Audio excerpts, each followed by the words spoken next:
All right, guys, welcome along to my teaching resource in the theme of journeys that I've chosen, and I've also chosen to accompany that with the Heart of Darkness text that we're going to be looking at throughout this. So let's get straight into it before I make too many mistakes. So obviously it's been designed as a teaching resource, so the presentation is designed for anybody that's looking to teach the theme of journeys, specifically with an English subject, but if you can teach it with another subject, go ahead, use it. And as I said, the resource focuses mainly on Joseph Conrad's Heart of Darkness as a primary text. Of course, you can apply the principles and things that you're getting out of it quite easily over onto something else, but this is the text that I'm going to be using. I would recommend it for the Year 11 or 12 curriculum. I suppose you could go as young as 9 or 10, but the themes are a lot heavier and you're going to get the best out of this particular text anyway if you're in the Year 11 or 12 curriculum. And this resource is using the 2007 Penguin Classics edition of the book, so just bear that in mind with the references. Okay, so journeys. What is a journey? Quite put very, very simply, a journey can be defined as moving from one place to another. But that's very boring. So what are we looking for in stories? Are we looking for physical journeys, moving from one place to another? That's travel orientated. But we're also looking at inner journeys, the mental and moral journeys that you undertake. We're also looking at journeys of the imagination. What is your imagination doing throughout the story? What is the character's imagination doing throughout the story? And why do people journey? Quite simply, some people journey to discover. They're looking for their identity, trying to discover their identity, or they're looking for adventure, trying to discover some sort of adventure out there. To arrive at a better place than the one that they're at. That's fairly simple or straightforward, but it's worth mentioning. Or to escape from something, or to escape to something. So all of these are good reasons as to why journeys occur, especially in stories. So to give a bit of background for our text, Heart of Darkness, it was first published in 1899, so it's right at the turn of the century there, and it's written by a man called Joseph Conrad, who was a sailor in the Merchant Navy. And that's especially important when we come to our next point, is that it was set in a time of colonialism, and Joseph Conrad would have had a lot of interaction with the colonialism of the time, and his interaction there is going to come through in what he writes in Heart of Darkness. It's set in the Congo, Central Africa, so of course that's on the receiving end of colonialism. It's not the instigator. And the story is told from the perspective of the narrator is telling the story as he sits there and listens to Marlowe recount the story. So a bit confusing, but it's a second-hand account of a man recounting his story. Okay, so as I've said, our plot overview for Heart of Darkness starts with the narrator listening to Marlowe, the protagonist, talk about his story. So Marlowe joined a trading company as a skipper to obviously drive the boats there, and that was partly because of his aunt, allowed him to get into that. He is sent to the Congo to bring back ivory from up the river. They had a captain that died on them, and so they needed someone to bring the ivory down, which means in doing that, Marlowe is sent up the river and he's going to meet the enigmatic Kurtz, which he starts his stories about. And as he does travel up the river, as he goes through the different events that he has, he gets more and more obsessed by the stories that he hears about Kurtz. Kurtz begins to form in his mind as something a lot different as he goes along. He finally meets Kurtz, and Kurtz is sick, and he dies on the way back from the heart of the Congo jungle. And so Marlowe has actually a part in his final affairs when he returns to Europe. So, journeys in Heart of Darkness. Starting very simply with physical journeys.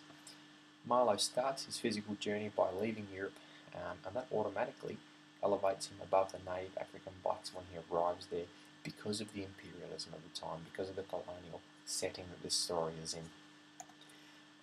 his physical journey also, as he travels up the River Congo, which is mainly what the story is engaged in. And those are both physically endangering and mentally challenging for him.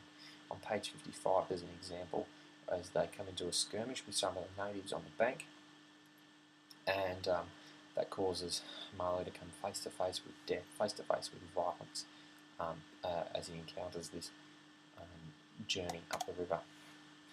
The closer he actually gets to Kurtz himself, the more taunted he is by this mental side. So his actual proximity, when he realises that he's getting close to where Kurtz is, he really starts to play on his mind. He really wants to get there and meet Kurtz. And the closer to the physical heart of the jungle he gets, he ends up being more isolated, he feels. So that centre, that heart of the jungle, is really playing with him too on his journey, as he journeys closer.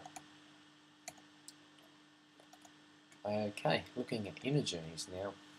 So you've got things like Marlowe's inner journey himself is a big one, as he progressively becomes more obsessed with Kurtz, as the stories he hears start to kind of change inside of him, and he changes the way that he sees Kurtz.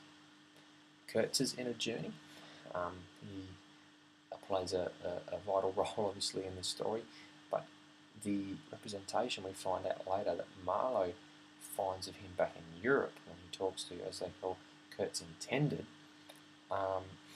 we find that his character has seemingly changed or been brought bare out for the person that Marlowe meets in the Congo jungle. So that's pretty intense. The nameless character known as the Russian. Now this is also worth noting too. His inner journey seems unchanged from the perspective of the story. When Marlowe meets him, he shares his physical journey out of coming out of Europe. But his inner journey, who he is when Marlowe meets him and who he is when Marlowe leaves him, is pretty much the same. So let's look at journeys of imagination now. And probably the biggest one worth mentioning is Marlowe's imagination. And that seems to travel or journey as he considers what Kurtz might be like, or turns him into seemingly a voice. And here's a quote from page 59 of the book, which I think really embodies what Marlowe is doing with the stories that he's hearing about Kurtz. And I heard him, it, this voice, other voices. All of them were so little more than voices. So that's a quote that really, I think, embodies just what Marlowe's doing in his head, the stories that he hears, and what he does with that as he gets closer on his journey. So the Heart of Darkness, it's worth mentioning what this is all about. The Heart of Darkness, how can we identify this in the story? Literary criticism tends to place power at the centre, the idea that agency is found at the centre, and the people on the margins don't have any power. And so that means that when he's looking for the heart of darkness, he's looking for the power of darkness. And this can be viewed as simply physically the centre of the Congo. As he gets closer to the centre of the Congo, he becomes more and more isolated by it. This could be Kurtz himself. Kurtz's character turns out to be intensely almost diabolical. And so this is very extreme in the way that he's found to be the heart of darkness. As Marlowe journeys up the river, he comes to the centre or the heart where Kurtz is, who happens to be the heart of darkness. And this could be the isolation that I mentioned just before now too. So in a practical classroom example, what are we looking for with kids working through this? So perhaps getting the students to pick a character and identify one or more of the journeys is an excellent way to start. Having them pick one of those journeys, physical or inner or imaginative, whatever, and write about the development of that journey. For example, on page 41, there's a good space where Marlowe is rather excited about meeting Kurtz. The stories that he's beginning to hear are starting to form in his head, but if you follow his journey through, his inner journey, right through to the final pages as he talks with Kurtz as intended, his perception is somewhat more bleak, because he's finally met Kurtz and has experienced what it's like to meet Kurtz. And then when he goes back to Europe, he finds that the perception of that man is very different there. And then you can start to step outside the Heart of Darkness example. Perhaps finding other colonial stories first, from the West Indies, the Pacific, India, even Australia has really good colonial stories. Have them analyse those, but then they can step outside of that colonial boundary as well, as they start to find more and more journeys to find. Post-colonialism in Heart of Darkness is really important because of colonialism, the way that we view it is completely changed, and it's imperative that students understand this. So obviously the story occurs during the colonial period, as I've already said many times. The views on racism, fair treatment, sustainability, they are all completely different, and as I said, it's imperative students understand this. So Gurin states in this book, the Handbook of Critical Approaches to Literature, page 361, he quotes, I quote, "It is impossible to return to a pre-colonial state of mind," unquote. And basically all that means is a culture will forever be affected by its colonisation. Green also mentions, however, on page 362, next one across, that many of today's values are born out of post-colonialism. Labour laws, women's rights, social rights are all so connected to post-colonialism and the way that it interacts with us today. And then when we start looking back into a colonial state of mind, we find that everything has changed, everything's at odds. So more classroom examples for looking at post-colonialism. Have them analyse the treatment of the natives.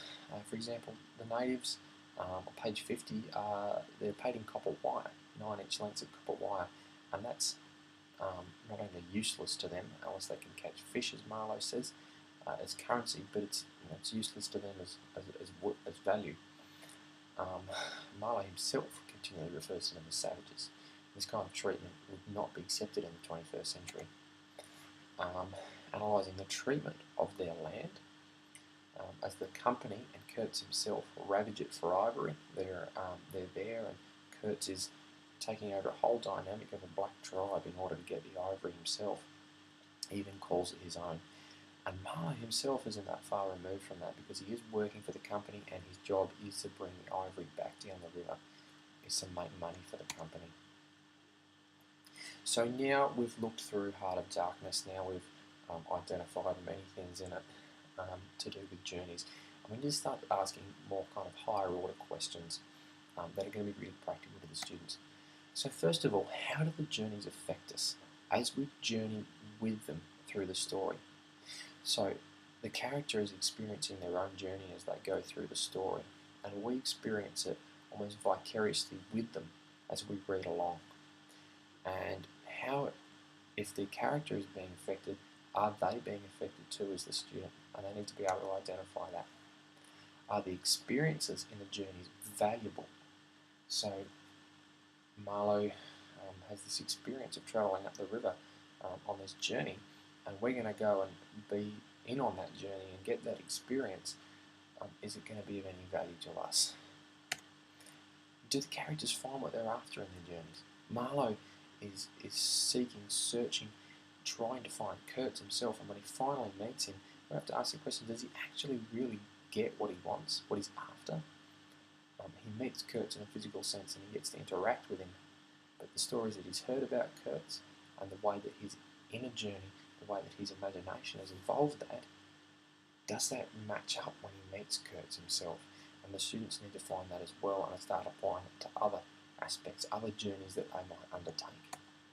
And finally, what journeys are you, asking the student, undertaking?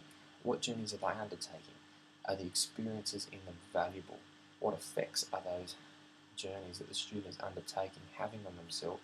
If they can start to identify this real high order stuff and not just identify a journey within texts themselves, they're going to be set up for a very, very practical,